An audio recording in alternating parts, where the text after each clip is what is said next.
Bienvenidos a este análisis. Hoy nos vamos a poner las gafas de un biólogo evolutivo, ¿vale? Vamos a explorar un misterio absolutamente fascinante. A menudo pensamos en nuestro cuerpo como si fuera una máquina aislada, ¿verdad? Pero si observamos de cerca nuestra química interna, descubrimos algo alucinante.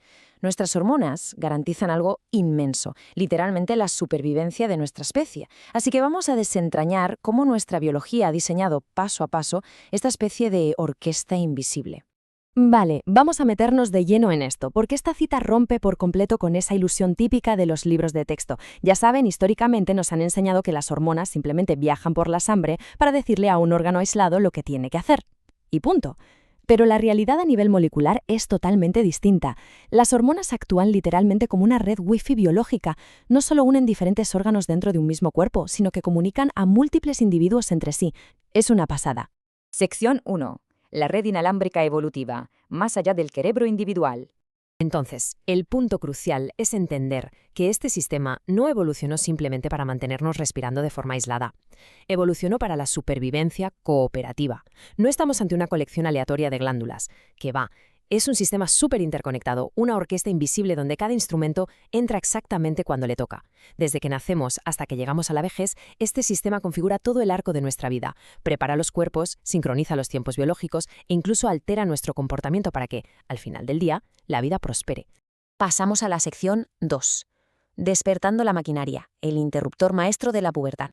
Claro, para que nuestra especie continúe, cuando llega la adolescencia, esta maquinaria de supervivencia necesita encenderse por primera vez. Y esto ilustra de maravilla cómo un concepto de biología de bachillerato, que puede parecer complejo, se entiende con una analogía súper sencilla. Imaginemos el cuadro eléctrico de una casa. Durante la infancia, la casa tiene energía para las luces básicas, pero los electrodomésticos grandes, los que consumen mucho, están apagados. Pues bien, la quispeptina es esa mano invisible que de repente sube el interruptor maestro en el hipotálamo del cerebro. Y al encenderse, ¡pam!, activa una cascada química que va a cambiar ese cuerpo para siempre. Y una vez que se enciende ese interruptor, entran a trabajar los constructores silenciosos. Fijémonos en esto.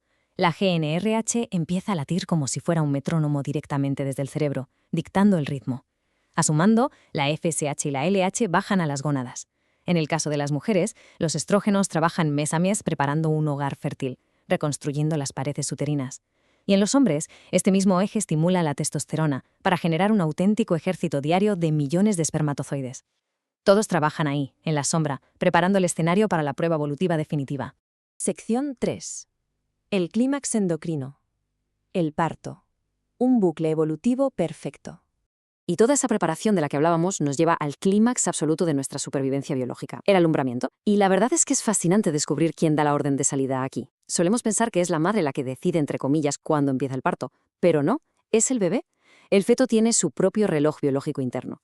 Cuando sus pulmones están lo suficientemente maduros como para sobrevivir fuera del agua, sus glándulas suprarrenales liberan cortisol fetal.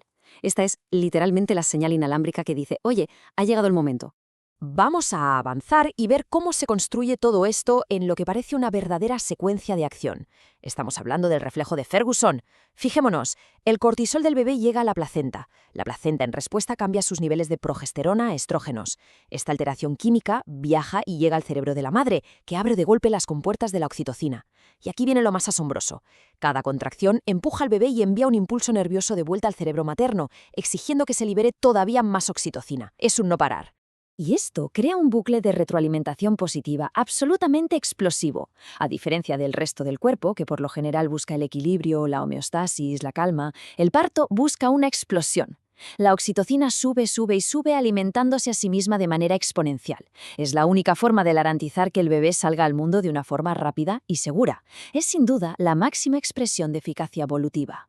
Llegamos a la sección 4, la química de la crianza cooperativa, reconectando la red familiar. Pero ojo que el gran truco de la naturaleza no termina con el nacimiento, que va. El sistema necesita expandir su red inalámbrica mucho más allá. Hay que tener en cuenta que, a diferencia de otros animales que pueden ponerse a caminar o salir corriendo a las pocas horas de nacer, los bebés humanos nacen en un estado de vulnerabilidad tremenda. Necesitan años de cuidado constante. Así que nuestra biología tuvo que inventarse una manera, tuvo que evolucionar para asegurar que los cuidadores se quedaran cerca, que cooperaran y no se marcharan. La química, literalmente, reconecta el cerebro de toda la familia para lograr esto. Ahora, lo verdaderamente interesante de esta comparación es el contraste increíble entre ambas partes. En la madre, Bueno, es lo esperable. La prolactina se dispara para producir alimento y la oxitocina inunda todo su sistema para asegurar un vínculo amoroso fortísimo. Pero fijémonos en el lado derecho. En el coprogenitor, o en la pareja que convive con el bebé, ocurre algo alucinante. Se produce una caída adaptativa y temporal de la testosterona. Y esto viene acompañado de un aumento brutal de prolactina y oxitocina con el simple hecho de oler o tocar al recién nacido. Es una auténtica genialidad de la evolución. Pensemos en esto. Al disminuir la testosterona, se apagan las conductas competitivas y agresivas del coprogenitor. Ya no se trata de salir ahí fuera a competir por recursos o buscar nuevas parejas. Se trata de enfocar absolutamente toda esa energía en proteger el hogar. La combinación de esta caída, con la subida de prolactina y oxitocina, transforma a un individuo puramente competitivo en un cuidador entregado. Es la química, pura y dura, garantizando nuestra crianza cooperativa. Sección 5. Senescencia. El fin del ciclo. Apagado del sistema. Tras décadas de hiperactividad reproductiva y crianza, el ciclo vital entra en su fase final. Y si observamos estos datos, podemos ver diferencias supermarcadas en cómo se apagan ambos sistemas una vez que esta fase reproductiva concluye. En la mujer, la menopausia es abrupta. Al agotarse los folículos, el estradiol cae en picado y las alarmas cerebrales de la FSH y LH se disparan, intentando desesperadamente reiniciar un sistema que ya simplemente no tiene combustible. En el hombre, la andropausia es más bien un apagado progresivo y silencioso. Hablamos de una pérdida de apenas un 1% de testosterona libre cada año a partir de los 40. Y si lo miramos desde una perspectiva sistémica, esto no es un fallo fisiológico, en absoluto. Es simplemente el cuerpo apagando de forma natural su red inalámbrica reproductiva.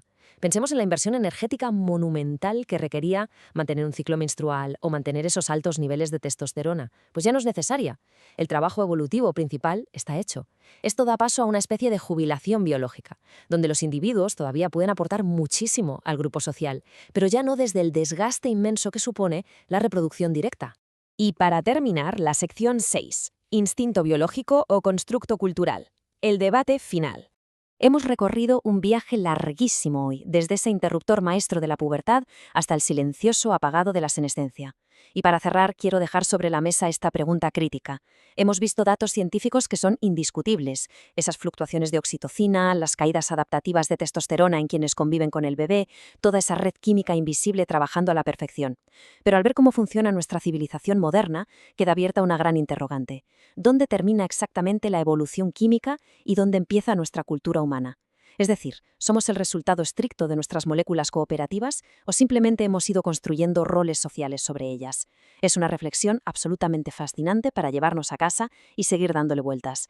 Muchísimas gracias por acompañarnos en este análisis y nos vemos en la próxima.